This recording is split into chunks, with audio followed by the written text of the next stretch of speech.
Well, let's hope. You know, well, because Rob pointed out, I think it was Schraub. He's like, yeah, there's that scene where like it's part of the story that one of the animals hurts their leg, and they're limping, and it's like, how do you train a puppy to limp? Right. I will say, with a hammer is how. I have worked with numerous animals. And none of them can be trained. I will tell you, they only have owners that promise you that they will be able to be trained. Oh, yeah. And then they're like, I don't know why they're not doing it now. They were doing it great yesterday. Yeah. Heat Vision and Jack, like Jack gets out of the jail cell because there's a German Shepherd, and the joke is he's so smart he can talk German Shepherd through a dog whistle? By whistling, and the guy comes in with the German Shepherd and is like, this is Bucky, and I was like, okay, well, because it says on the script that the dog does all this shit, and the guy's like, here's the 3 things Bucky could do, and then he's like, and I've been working with him all week on that one thing, but okay, let's try it. Oh, all right, nope. And it will really work if I'm in front of the dog and I have my hand on his head and I'm in the shot. Yeah. Will that work for you guys? No, absolutely not, because that's not the way filming goes. We can't have this dude who just appears to be training the dog in the scene. Yeah, and that's why in TV shows it's always like if the dog growls, it's like yawning, but then there's like a we shot a thing on the League with a monkey, and the guy, I was in a car, the monkey got loose in a car, and he goes, don't worry if the monkey starts biting the sun visor. He likes that. We're like, all right.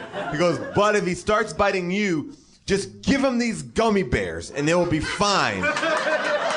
And just my reward logic him. Was, I was like, I wouldn't give that to a child who's being hyper. Why would I then provoke the monkey and then also give him something that's in the form of a human? Yeah. I wouldn't want to get that the going. most important thing being like, if he bites me, don't defend myself. Yeah. Give him a treat. If he reverts to his savage animal instincts and is following no programming whatsoever, give him uppers. I should elevate my understanding of everything in the universe and not react primally. On Children's Hospital, we shot this thing with a baboon and a fucking baboon. They're so scary. They have the biggest fucking fangs, and they brought her in and she was dressed up like Megan Mullally's character, so she was wearing a little lab coat and glasses. And the baboon was? The baboon was, yeah. And so they had her in this chair, and she was just at this desk, and she was just supposed to type. The joke was that we didn't know that was not Megan Mullally. We thought oh, chief, blah blah blah. We start talking to her, and we just didn't know. And so the trainer, they put her in this chair, and she would just type. She would just go like on a typewriter, but like a fucking maniac, just with such fucking hatred and anger at the world and they told us right before we rolled, it was me and Offerman. Me and Offerman were supposed to be questioning the monkey, leaning right into her face, and they go, yeah, don't look at her because that's aggressive. So don't look at her. You can look towards her, but don't look at her. And I was like, whoa. What is the difference between fucking looking towards this animal and looking at it? Because I don't want to get my fucking face ripped off and shat in and handed back to me. Back in New York, when we used to do stuff in New York, I believe Seth Herzog brought a monkey on stage for a bit, at a comedy show, and the monkey ripped his earlobe off. Whoa! These fucking things are animals. They look like people, but they're animals. You can dress rip your them face off and rip up your balls, and then they'll eat your hands off. And that's not all because they're animals, but they're animals that understand your private parts. Like a dog. A dog doesn't go right for your fucking nuts, but a chimp is I know exactly what you are. Yeah, I am 99% identical to you genetically, and I'm angry at you. I know. I've IMDb'd you. I'm going for the parts of you that get you literally cast. low-hanging fruit. It's just blah. They go for your face and your fucking fingers and your genitals. Well, they go for what you'd go for if you in a fight to the death. Passion.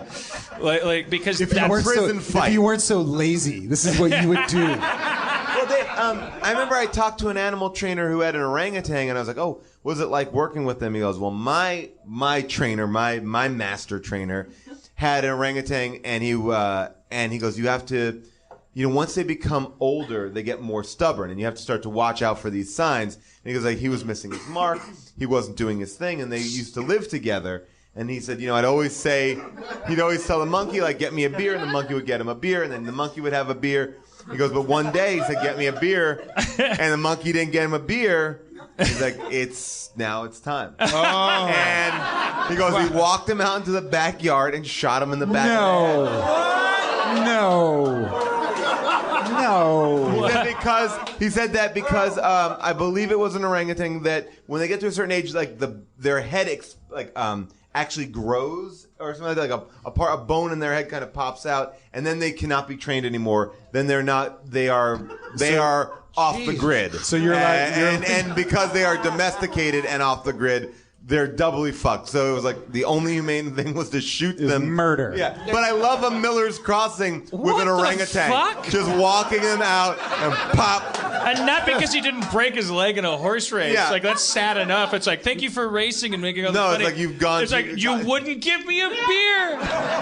You became sentient on a certain level. Like, you are not my slave anymore. Oh my God! I want to unhear that. You started to evolve. You were evolving. This was a guy. It was this is an animal trainer who's master trainer. Like he apprenticed under this guy and told the story very casually. It wasn't like and he told me like 10 other amazing stories. He just took him out and shot him with a gun. He said like this. He goes, he walked him out in the back with a gun and. Poof. So I imagine that means That could mean a lot of things, though. That could mean a lot. Dan, was it Jim or Joel Hodgson that told us? I love Lancelot Link, that show with the chimpanzees, and I think it was Joel Hodgson, right, Harmon, who told us that he knows the people that did that show, and there was these chimpanzees. If you don't know Lancelot Link, Secret Chimp, it was a show where it's like a James Bond kind of thing. Right. It's very funny, and there was the Evolution Revolution, with the band, and the chimpanzees playing drums. It's very fun.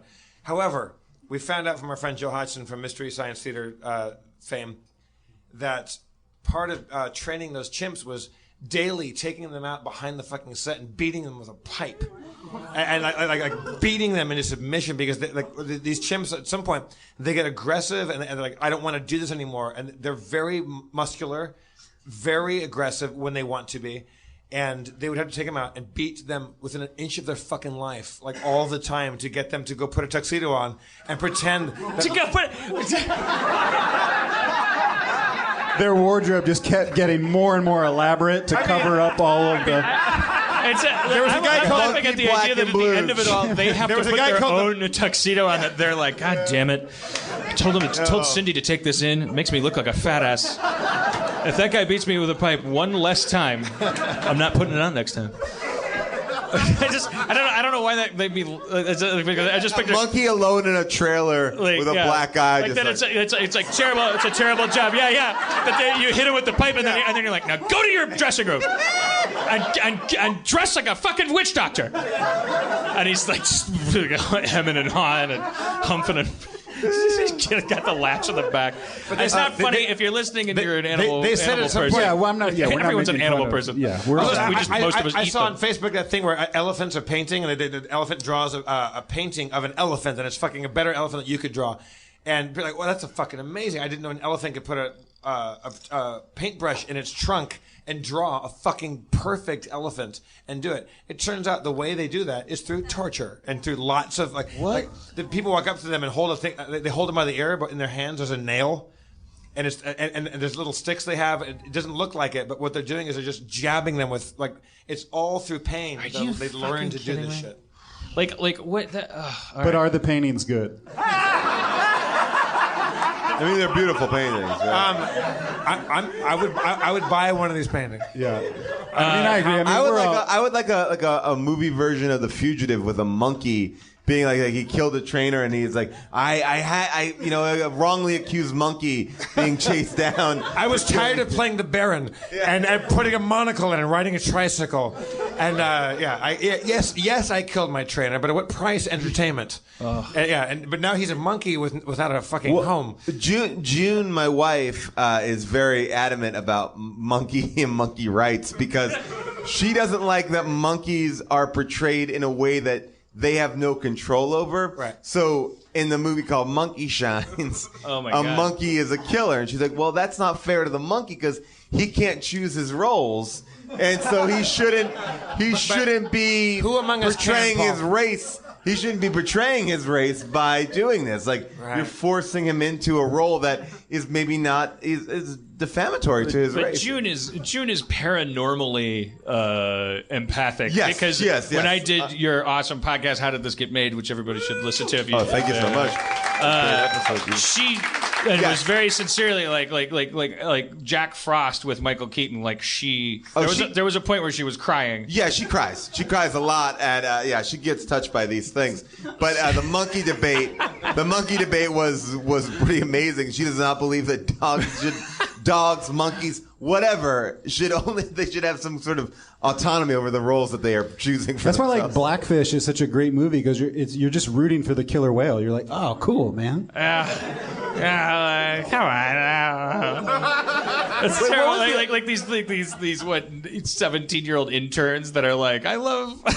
I know you were doing it's not a bit. their fault. I mean, but they're like, no, it's not. It's not that trainer's fault. But I mean, you do feel for the killer whale. Like, they've been fucking prisoner. Yeah, for but their but you could. Well, where are we having this debate? But you could, if you're young enough and you're that into animals, you could come out of high school and be like, I want to work at SeaWorld. And I think all those because people I did, love right? animals, Yeah. and you don't have to have been on the boat where you're like pulling them out of the water and you're just like, oh my god, I love this whale. Yeah, and you then only know what you're told. Like, Right. I feel like these are not top scientists that are in the pool going, hey, here's some fish. Wave to the crowd.